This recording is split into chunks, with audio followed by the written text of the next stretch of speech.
DYFI സംസ്ഥാന സമ്മേളനത്തോടനുബന്ധിച്ച് അരങ്ങേറിയ മിസ എന്ന ഈ നാടകത്തിലെ സ്നേഹലത റെഡ്ഡി ആരാണ്?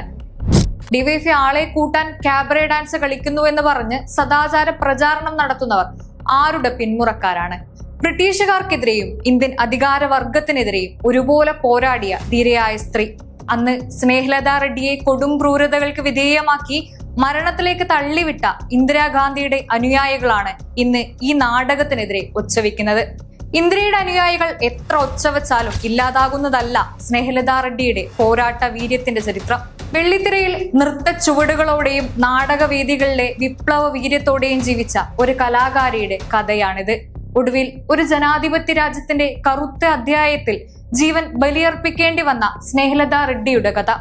1932 ആന്ധ്രാപ്രദേശിലെ ഒരു സാധാരണ ക്രിസ്ത്യൻ കുടുംബത്തിലാണ് സ്നേഹലത ജനിക്കുന്നത്.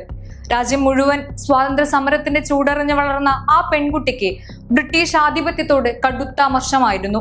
കോളേജിൽ പഠിക്കുന്ന കാലത്തു തന്നെ പാശ്ചാത്യ പേരുപേക്ഷിച്ച് സ്നേഹലത എന്ന ഇന്ത്യൻ പേര് സ്വീകരിച്ചുകൊണ്ട് അവൾ തന്റെ പ്രതിഷേധത്തിന്റെ ആദ്യ വിത്ത് പാകി. ഭരതനാട്യത്തിന്റെ ചിലങ്കയണിഞ്ഞു അരങ്ങുകളിൽ ജീവൻ തുടിക്കുന്ന കഥാപാത്രങ്ങൾക്ക് ജീവൻ നൽകിയും കലയെ സാമൂഹിക ബോധവൽക്കരണത്തിനുള്ള ഒരു വലിയ ആയുധമായി അവൾ കണ്ടു. പിന്നീട് കവിയും ചലച്ചിത്രകാരനുമായ പട്ടാഭിരാമ റെഡ്ഡിയുമായുള്ള വിവാഹം അവരുടെ ജീവിതത്തിൽ പുതിയൊരു വഴിത്തിരിവായി. ഇരുവരും ചേർന്ന് മദ്രാസ് പ്ലേയേഴ്സ് എന്ന നാടക സംഘത്തിന് ജീവൻ നൽകി. 1970 കന്നഡ സാഹിത്യത്തിലെ ക്ലാസിക്കായ UR അനന്തമൂർത്തിയുടെ സംസ്കാര സിനിമയായപ്പോൾ അതിലെ ശക്തമായ ചന്ദ്രി എന്ന കഥാപാത്രമായി വെള്ളിത്തിരയിൽ നിറഞ്ഞാടിയത് സ്നേഹലതയായിരുന്നു. സിനിമ ദേശീയ പുരസ്കാരം നേടി കൊടുങ്കാറ്റായി മാറിയപ്പോൾ സ്നേഹലത എന്ന അഭിനേത്രിയും പ്രശസ്തിയുടെ കൊടുമുടിയിലെത്തി. എന്നാൽ വെള്ളിത്തിരയിലെ വെളിച്ചത്തേക്കാൾ അവർ സ്നേഹിച്ചത് തെരുവിലെ മനുഷ്യരെയും ജനാധിപത്യ മൂല്യങ്ങളെയുമായിരുന്നു. റാം മനോഹർ ലോഹിയുടെ സോഷ്യലിസ്റ്റ് ചിന്തകളാൽ പ്രചോദിതരായ ആ ദമ്പതികൾ സോഷ്യലിസ്റ്റ് നേതാവ് ജോർജ് ഫെർണാണ്ടസിനെ അടുത്ത സുഹൃത്തുക്കളായി മാറി. അപ്പോഴാണ് 1975 രാജ്യത്ത് അടിയന്തരാവസ്ഥയുടെ ഇരുൾ വീഴുന്നത്. പൗരാവകാശങ്ങൾ കവർന്നെടുക്കപ്പെടുകയും വിമത ശബ്ദങ്ങൾ അടിച്ചമർത്തപ്പെടുകയും ചെയ്ത ആ കാലത്ത് സ്നേഹലത തന്റെ ശക്തമായ നിലപാടുകളോടെ ഉറച്ചുനിന്നു. 1976 മെയ് മാസത്തിൽ കുപ്രസിദ്ധമായ ബറോഡ ഡൈനാമൈറ്റ് കേസുമായി ബന്ധപ്പെടുത്തി കരിനിയമമായ മിസ പ്രകാരം പോലീസ് ആ കലാകാരിയെ തടവിലാക്കി. ബംഗളൂരു സെൻട്രൽ ജയിലിന്റെ ഇരുണ്ട മുറികളിലേക്ക് അവൾ തള്ളിവിടപ്പെട്ടു.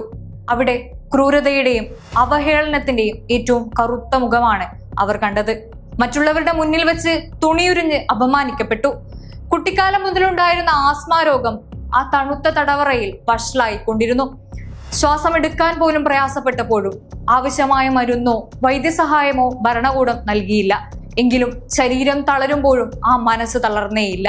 തടവറയുടെ ഇരുട്ടിൽ സഹതടവുകാരുടെ കണ്ണീരൊപ്പാൻ അവൾ പാട്ടുകൾ പാടി അവരെ നൃത്തം പഠിപ്പിച്ചു. ആരും കാണാതെ തന്റെ കണ്ണീരും വേദനകളും ഒരു ഡയറി താളുകളിൽ അവൾ കോറിയിട്ടു. ഒടുവിൽ 8 മാസത്തെ ക്രൂരതകൾക്കൊടുവിൽ ശരീരം തീർത്തും തകർന്ന് മരണം മുന്നിൽ കണ്ടപ്പോൾ അധികാരികൾ അവരെ പരോളിൽ വിട്ടയച്ചു. എന്നാൽ സ്വാതന്ത്ര്യത്തിന്റെ വെളിച്ചം കാണാൻ ആ ശരീരം ഇനി അധികം ബാക്കിയില്ലായിരുന്നു. ജയിൽ മോചിതയായി ഏതാനും ദിവസങ്ങൾക്കകം 1977 ജനുവരി 20 വെറും 44 വയസ്സിൽ ആ കലാകാരി അവസാനമായി കണ്ണടച്ചു. അധികാരത്തിന്റെ ധാർഷ്ട്യത്തിന് മുന്നിൽ തലകുനിക്കാതെ സ്വന്തം ആത്മാഭിമാനവും സ്വാതന്ത്ര്യബോധവും ഉയർത്തിപ്പിടിച്ച് ജീവൻ നൽകിയ സ്നേഹലത റെഡ്ഡി ഇന്നും ചരിത്രത്തിൽ മായാത്തൊരു ധീര രക്തസാക്ഷിയായി ജ്വലിച്ചു നിൽക്കുന്നു.